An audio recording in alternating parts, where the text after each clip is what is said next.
Hi ಎಲ್ರಿಗೂ ನಮಸ್ಕಾರ. Welcome to my channel. ಎಲ್ಲರೂ ಹೇಗಿದ್ದೀರಾ? ಎಲ್ಲರಿಗೂ ಹೊಸ ವ್ಲಾಗ್ಗೆ ವೆಲ್ಕಮ್ ಮಾಡ್ತಾ ಇವತ್ತಿನ ಪುಟಾಣಿ ವ್ಲಾಗನ್ನು ಸ್ಟಾರ್ಟ್ ಮಾಡ್ತಾ ಇದ್ದೀನಿ. ಬೆಳಗ್ಗೆನೆ ಬಂದು ದೇವಸ್ಥಾನ ಹತ್ರ ಎಲ್ಲ ಕ್ಲೀನ್ ಮಾಡಿ ರಂಗೋಲಿ ಹಾಕ್ತಾ ಇದ್ದೀನಿ. 14 ದಿನವೂ ಕೂಡ ದೇವಸ್ಥಾನದಲ್ಲಿ ಒಂದು ಪುಟ್ಟ ವಿಡಿಯೋ ಕ್ಲಿಪ್ಗಳನ್ನು ನಿಮ್ಮ ಜೊತೆ ಶೇರ್ ಮಾಡ್ಕೊಳ್ಳೋಣ ಅಂತ ಅಂದ್ಕೊಂಡಿದ್ದೀನಿ. ಯಾಕೆ ಅಂತಂದರೆ ಯಾವಾಗಲೂ ಕೂಡ ನನ್ನ ವ್ಲಾಗಲ್ಲಿ ದೇವಸ್ಥಾನನ ತೋರಿಸ್ತೀನಿ, ಪೂಜೆದನ್ನು ತೋರಿಸ್ತೀನಿ, ರಂಗೋಲಿ ಹಾಕೋದನ್ನು ತೋರಿಸ್ತೀನಿ ಅಂದರೆ ಅದು ಸಾಧ್ಯನೇ ಇಲ್ಲ. ಈ 14 ದಿನ ನನಗೆ ಸಿಕ್ಕಿರುವಂತಹ ಭಾಗ್ಯ ಅಂತ ಅಂದ್ಕೊಳ್ತೀನಿ ನಾನು. ಹಾಗಾಗಿ ವಿಡಿಯೋದಲ್ಲಿ ಪ್ರತಿದಿನವೂ ಕೂಡ ಬೆಳಗ್ಗೆ ಮತ್ತು ಸಂಜೆ ಒಂದು ಸಣ್ಣ ಕ್ಲಿಪ್ಗಳನ್ನು ನಿಮ್ಮ ಜೊತೆ ಶೇರ್ ಮಾಡ್ತಾ ಇದ್ದೀನಿ. ಅದು ನಿಮಗೂ ಕೂಡ ಇಷ್ಟ ಆಗಬಹುದು ಅಂತ ಅಂದ್ಕೊಳ್ತೀನಿ. ಕೆಲವೊಬ್ಬರಿಗೆ ಅದು ರಿಪೀಟೆಡ್ ಅಂತ ಅನ್ನಿಸ್ಬಹುದು. ಆದರೆ 14 ದಿನ ಕಳೆದ ಮೇಲೆ ಮತ್ತೆ ನಾನು ಹಾಕ್ತೀನಿ ಅಂದರೆ ಅದು ಯಾವತ್ತೋ ಒಂದು ದಿನ ಹಾಕಬಹುದು, ಡೈಲಿ ಹಾಕೋದಕ್ಕೆ ಸಿಗೋದಿಲ್ಲ. ಹಾಗಾಗಿ ಡೈಲಿ ಹಾಕ್ತಾ ಇದ್ದೀನಿ. ನಿಮಗೆ ಇಷ್ಟ ಆಗ್ತಾ ಇದೆಯಾ, ಹೇಗೆ ಅನಿಸುತ್ತೆ ಅಂತ ಕಮೆಂಟಲ್ಲಿ ಕಮೆಂಟ್ ಮಾಡಿ ತಿಳಿಸಿ. ನಿಮಗೂ ಇಷ್ಟ ಆಗಬಹುದು ಅಂತ ಅಂದ್ಕೊಂಡು ಡೈಲಿ ಹಾಕ್ತಾ ಇದ್ದೀನಿ. ಅಲ್ಲೆಲ್ಲ ಕ್ಲೀನ್ ಮಾಡಿ ರಂಗೋಲಿ ಹಾಕಿ ಮನೆಗೆ ಬಂದು ಹಾಲು ಕರೆದು ಆಚೆ ಕೆಲಸ ಎಲ್ಲ ಮುಗಿಸಿ ಇವಾಗ ತಿಂಡಿ ಮಾಡ್ತಾಯಿದ್ದೀನಿ. ತಿಂಡಿ ಇವತ್ತು ನಾನಿಲ್ಲಿ ಮೆಂತ್ಯ ರೈಸ್ ಮಾಡ್ತಾಯಿದ್ದೀನಿ. ಅಂದರೆ ಮೆಂತ್ಯದನ್ನ ಬೇಗ ಆಗುತ್ತೆ, ಯಾಕೋ ತಿನ್ನಬೇಕಂತ ಅನ್ನಿಸ್ತಾ ಇತ್ತು. ನನ್ನ ಮಗಳಿಗೂ ಕೂಡ ಇಷ್ಟ. ಹಾಗಾಗಿ ಅಂಬಲಿ ಮಾಡಿ ಅಂದರೆ ರಾಗಿ ಗಂಜಿ ಮಾಡಿ ಮೆಂತ್ಯ ರೈಸ್ ಮಾಡೋಣ ಅಂತ ಅಂದ್ಕೊಂಡು ಎಲ್ಲ ರೆಡಿ ಮಾಡ್ಕೊಳ್ತಾ ಇದ್ದೆ. ಇದರ ರೆಸಿಪಿ ಕೂಡ ಆಲ್ರೆಡಿ ಶೇರ್ ಮಾಡಿದ್ದೀನಿ. ಹಾಗಾಗಿ ಪೂರ್ತಿಯಾಗಿ ಡೀಟೇಲಾಗಿ ಹೇಳ್ತಾ ಇಲ್ಲ. ಹಾಗೆ ಅಮ್ಮ ತುಪ್ಪದ ಪುಡಿ ಮಾಡ್ಕೊಟ್ಟು ಕಳಿಸಿದ್ರು. ಅದನ್ನು ಸ್ವಲ್ಪ ಪಲಾವ್ಗಾಗಿರ್ಬೋದು, ಟೊಮೊಟೊ ಬಾತ್ಗಾಗಿರ್ಬೋದು ಅಥವಾ ಈ ರೀತಿ ಮೆಂತ್ಯ ರೈಸ್ಗೆ ಹಾಕ್ಬೋದು. ಸ್ವಲ್ಪ ಹಾಕಿದರೆ ಏನೋ ಒಂಥರ ಡಿಫ್ರೆಂಟ್ ಟೇಸ್ಟ್ ಇರುತ್ತೆ. ನಂಗೆ ತುಂಬ ಅಂದರೆ ತುಂಬಾ ಇಷ್ಟ ಆಗುತ್ತೆ.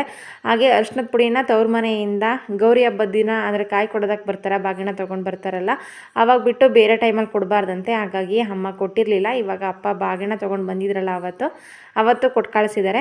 ಮನೆಯೆಲ್ಲ ಕ್ಲೀನ್ ಮಾಡಿ ಆಯಿತು. ಇವತ್ತು ಸೋಮವಾರ. ಬ್ರೌನಿ ನೋಡಿ ಮಲಗೋದಕ್ಕೆ ಯಾವ ರೀತಿಯಾಗಿ ಜಾಗ ಮಾಡ್ಕೊಂಡಿದ್ದಾನೆ ಅಂತ ಮಣ್ಣೆಲ್ಲ ಪೂರ್ತಿಯಾಗಿ ಕೆರೆದು ಅಲ್ಲಿ ಗುಂಡಿ ಮಾಡಿಕೊಂಡು ಅದರಲ್ಲಿ ಮಲಗ್ತಾನೆ. ಮನೆಯೆಲ್ಲ ಕ್ಲೀನ್ ಮಾಡಿ ಮನೆ ಮುಂದೆ ಒಂದು ಪುಟಾಣಿ ರಂಗೋಲಿಯನ್ನು ಹಾಕ್ತೆ. ಚೆಂದ ನಿದ್ದೆ ಮಾಡ್ತಾಯಿದ್ದೆ. ಎಷ್ಟು ಸಲ ಎಬ್ಸಿದ್ರೂ ಕೂಡ ಎದೊಳ್ತಾ ಇಲ್ಲ.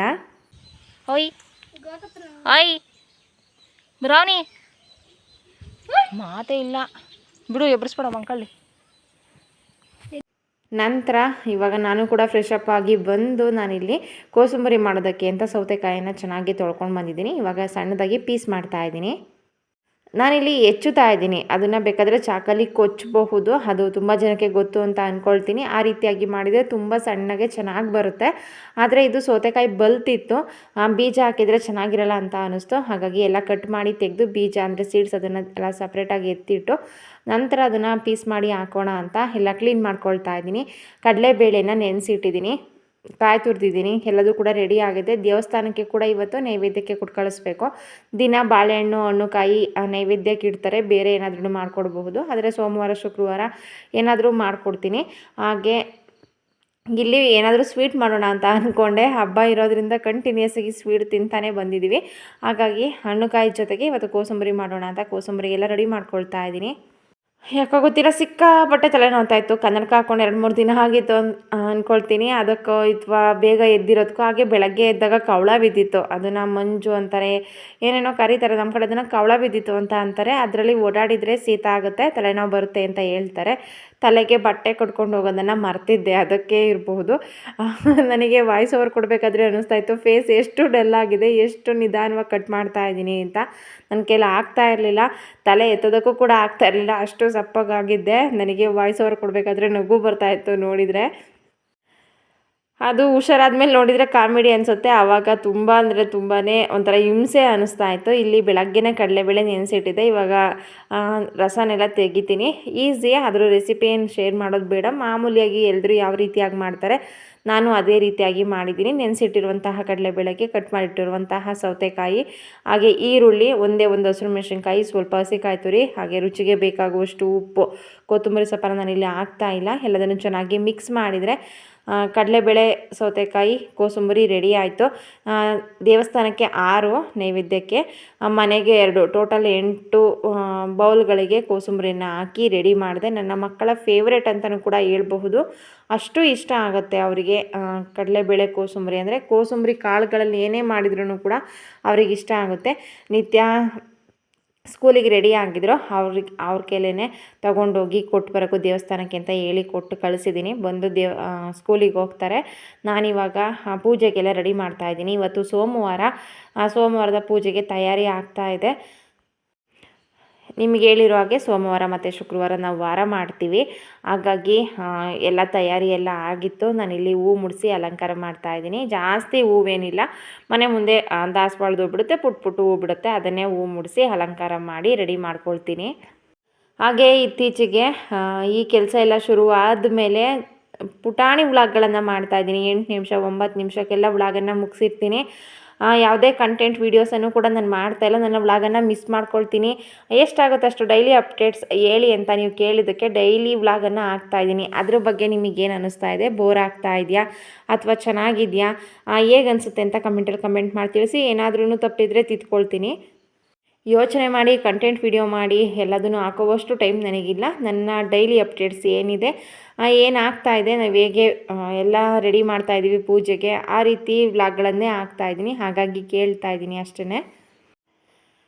ನನಗೆ ಕೆಲವೊಬ್ಬರು ಕಮೆಂಟ್ ಹಾಕಿರ್ತಾರೆ, ನೀವು ಏನು ಹಾಕಿದ್ರು ಅಕ್ಕ ನಮಗೆ ಇಷ್ಟ ಆಗುತ್ತೆ, ಪೂಜೆದು ಹಾಕಿದ್ರು ನಮಗೆ ಇಷ್ಟ ಆಗುತ್ತೆ ಅಂತ. ನನಗೇನಿಷ್ಟ ನಾನು ಅದನ್ನು ಹಾಕ್ತೀನಿ. ನಿಮಗೇನಿಷ್ಟ ಅದ್ರ ಪ್ರಕಾರನೂ ಕೂಡ ಹಾಕೋದಕ್ಕೆ ಟ್ರೈ ಮಾಡ್ತೀನಿ. ಹಾಗಾಗಿ ಕೇಳ್ತಾ ಇದ್ದೀನಿ. ಈಗಂತೂ ದಿನ ಹೇಗೆ ಹೋಗ್ತಾ ಇದೆ ಅಂತಲೇ ಗೊತ್ತಿಲ್ಲ, ಅಷ್ಟು ಬೇಗ ದಿನ ಹೋಗ್ತಾ ಇದೆ ಅಂತ ಅನ್ನಿಸ್ತಾ ಇದೆ. ಟೈಮೇ ಸಾಕಾಗ್ತಾ ಇಲ್ಲ. ಹಾಗೆ ಎಷ್ಟು ಕೆಲಸ ಮಾಡಿದ್ರೂ ಮುಗಿತಾ ಇಲ್ಲ ಅಂತ ಅನಿಸುತ್ತೆ. ಆದರೂ ಎಷ್ಟೇ ಕೆಲಸ ಇದ್ರೂ ಪೂಜೆ ಅಂತೂ ಆಗಿಬಿಟ್ರೆ ಮನೇಲಿ ಒಂಥರ ಎನರ್ಜಿ, ಪಾಸಿಟಿವ್ ಎನರ್ಜಿ ಅಂತಲೇ ಹೇಳ್ಬೋದು. ಹಾಗಾಗಿ ಫಸ್ಟು ಮನೇಲೆಲ್ಲ ಕ್ಲೀನ್ ಮಾಡಿ ಪೂಜೆ ಮಾಡಿ ಎಲ್ಲದೂ ಆಯಿತು. ನೆಕ್ಸ್ಟು ನಂದು ಹೊಸ ಕೆಲಸ ಕೂಡ ಶುರುವಾಗಿದೆ ಅಂತ ಹೇಳಿದ್ನಲ್ಲ, ಆ ಕೆಲಸನೂ ಕೂಡ ಮಾಡ್ತಾಯಿದ್ದೀನಿ. ಹಾಗೆ ನನಗೆ ಒಂದು ಖುಷಿಯಾದ ವಿಚಾರ ಏನಂತಂದರೆ, ಅದ್ರ ಬಗ್ಗೆ ಯಾರೂ ಕೂಡ ಮತ್ತೆ ಕೇಳ್ತಾ ಇಲ್ಲ. ನಾನು ಹೇಳಿದ್ದೆ ಕೆಲಸ ಮುಗಿದ್ಮೇಲೆ ನಾನೇ ಹೇಳ್ತೀನಿ, ಅದ್ರ ಬಗ್ಗೆ ನಾನೇ ಮಾತಾಡ್ತೀನಿ ಅಂತ. ಇನ್ನೊಂದು ಸ್ವಲ್ಪ ದಿನ, ಒಂದೂವರೆ ತಿಂಗಳಾಗಬಹುದು, ಆ ಕೆಲಸ ಮುಗಿದ್ಮೇಲೆ ಏನು ಅಂತ ಹೇಳ್ತೀನಿ. ಹಾಯ್, ಎಲ್ರಿಗೂ ನಮಸ್ಕಾರ. Welcome to my channel. ಎಲ್ಲರೂ ಹೇಗಿದ್ದೀರಾ? ಎಲ್ಲರಿಗೂ ಹೊಸ ವ್ಲಾಗ್ಗೆ ವೆಲ್ಕಮ್ ಮಾಡ್ತಾ ಇವತ್ತಿನ ಪುಟಾಣಿ ವ್ಲಾಗನ್ನು ಸ್ಟಾರ್ಟ್ ಮಾಡ್ತಾ ಇದ್ದೀನಿ. ವ್ಲಾಗ್ ಇಷ್ಟ ಆದರೆ ಲೈಕ್ ಮಾಡಿ, ಶೇರ್ ಮಾಡಿ ಪ್ಲೀಸ್. ನಮ್ಮ ಚಾನಲ್ಗೆ ಯಾರು ಸಬ್ಸ್ಕ್ರೈಬ್ ಆಗಿಲ್ಲ, ಸಬ್ಸ್ಕ್ರೈಬ್ ಮಾಡ್ಕೊಂಡು ಸಪೋರ್ಟ್ ಮಾಡಿ ಅಂತ ಕೇಳ್ಕೊಳ್ತಾ ಇದ್ದೀನಿ. ನನ್ನ ಮಾತಿಗೆ ರೆಸ್ಪೆಕ್ಟ್ ಮಾಡಿ. ಏನು ಅಂತಲೂ ಕೂಡ ನೀವು ಕೇಳಿಲ್ಲ. ಹಾಗೆ ನೀವು ಗೆಸ್ ಮಾಡಿರೋದು ಎಲ್ಲದೂ ಕೂಡ ತಪ್ಪು. ನಾನು ತೋಟಕ್ಕೆ ಹೋಗ್ತಾ ಇದ್ದೀನಿ ಕೆಲಸಕ್ಕೆ ಅಂತ ನೀವು ಹೇಳಿದ್ರಿ. ಹೌದು, ನಾನು ತೋಟಕ್ಕೆ ಹೋಗ್ತಾ ಇದ್ದೀನಿ, ಇಲ್ಲ ಅಂತಲ್ಲ. ಹಸು ಮೇಯಿಸೋದಕ್ಕೆ ಮಾತ್ರ ಹೋಗ್ತಾ ಇದ್ದೀನಿ. ಬೇರೆ ಯಾವುದೇ ಕೆಲಸನ ನಾನು ಬೇರೆ ಶುಂಠಿ ಕೆಲಸಕ್ಕಾಗಿರ್ಬೋದು, ದಾಳಿಂಬೆ ಕೆಲಸಕ್ಕಾಗಲಿ ಯಾವುದಕ್ಕೂ ಕೂಡ ನಾನು ಹೋಗ್ತಾ ಇಲ್ಲ. ಯಾಕೆಂದರೆ ಕೆಲಸಕ್ಕೆ ಬರ್ತಾರೆ, ಅವರಿಗೆ ಅಡುಗೆ ತಿಂಡಿ ಮಾಡ್ಕೊಳ್ಳೋದು, ಹಸುಗಳನ್ನು ನೋಡ್ಕೊಳ್ಳೋದು, ಮಕ್ಕಳನ್ನ ನೋಡ್ಕೊಳ್ಳೋದು, ಈ ಕೆಲಸದಲ್ಲೇ ಟೈಮ್ ಹೋಗ್ತಾ ಇದೆ. ನಾನು ತೋಟದ ಕೆಲಸಕ್ಕೆ ಹೋಗ್ತಾ ಇಲ್ಲ, ಬೇರೆಯೇ ಕೆಲಸ ಮಾಡ್ತಾ ಇದ್ದೀನಿ. ಯಾರೂ ಕೂಡ ಸರಿಯಾಗಿ ಗೆಸ್ ಮಾಡಿಲ್ಲ. ನಿಮಗೂ ಒಂದು ಕ್ಲಾರಿಟಿ ಸಿಗುತ್ತೆ ಅಂತ ಹೇಳ್ತಾ ಇದ್ದೀನಿ, ನಿಮಗೆ ಬೇಜಾರು ಮಾಡಬೇಕಂತಲ್ಲ. ಹಾಗೆ ಸಂಜೆ ಆಯಿತು, ದೇವಸ್ಥಾನದ ಹತ್ರ ಹೋಗಿ ಮತ್ತೆ ಎಲ್ಲ ಕಸ ಗುಡಿಸಿ ನೀರು ಹಾಕಿ ಎಲ್ಲ ರೆಡಿ ಮಾಡಿ ಮನೆಗೆ ಬಂದು ತೋಟಕ್ಕೆ ಬಂದಿದ್ದೀನಿ. ಈಗ ಹಸುಗಳನ್ನು ಹೊಡ್ಕೊಂಡು ಮನೆಗೆ ಹೋಗೋಣ ಅಂತ. ಬೆಳಗ್ಗೆಯಿಂದ ಸಂಜೆವರೆಗೂ 10 ನಿಮಿಷದಲ್ಲಿ ಮುಗಿಸ್ದೆ. ಜಾಸ್ತಿ ನಂಗೆ ಟೈಮ್ ಕೂಡ ಇಲ್ಲ ವೀಡಿಯೋ ಮಾಡೋದಕ್ಕೆ, ಅದಕ್ಕೆ ವಾಯ್ಸ್ ಓವರ್ ಕೊಡೋದಕ್ಕೂ ಕೂಡ ಟೈಮ್ ಆಗ್ತಾಯಿಲ್ಲ. ಹಾಗಾಗಿ ಪುಟಾಣಿ ವ್ಲಾಗ್ಗಳನ್ನು ಮಾಡಿ ಹಾಕ್ತಾಯಿದ್ದೀನಿ. ಶೂಟ್ ಮಾಡ್ಕೊಂಡು ಕೆಲಸ ಮಾಡೋದು ಸ್ವಲ್ಪ ಕಷ್ಟ ಆಗುತ್ತೆ. ಹಾಗಾಗಿ ನೀವು ಅರ್ಥ ಮಾಡ್ಕೊಳ್ತೀರಾ ಅಂತ ಅಂದ್ಕೊಂಡಿದ್ದೀನಿ. ಹಾಗೆ ಹಬ್ಬದ ದಿನದ್ದು ಇದು ಒಂದು ಪುಟಾಣಿ ಕ್ಲಿಪ್ಪು. ನನ್ನ ಮಗಳು ನೆಲದಲ್ಲಿ ಮಲ್ಕೊಂಡು ಆಟ ಆಡ್ತಾ ಇದ್ಲು, ಅದನ್ನು ಶೇರ್ ಮಾಡೋದನ್ನು ಮರ್ತಿದ್ದೆ. ಅದಕ್ಕೆ ಈ ವ್ಲಾಗಲ್ಲಿ ಹಾಕ್ತಾಯಿದ್ದೀನಿ. ಸಿಗ್ತೀನಿ ಮುಂದಿನ ಹೊಸ ವ್ಲಾಗಲ್ಲಿ. Thank you.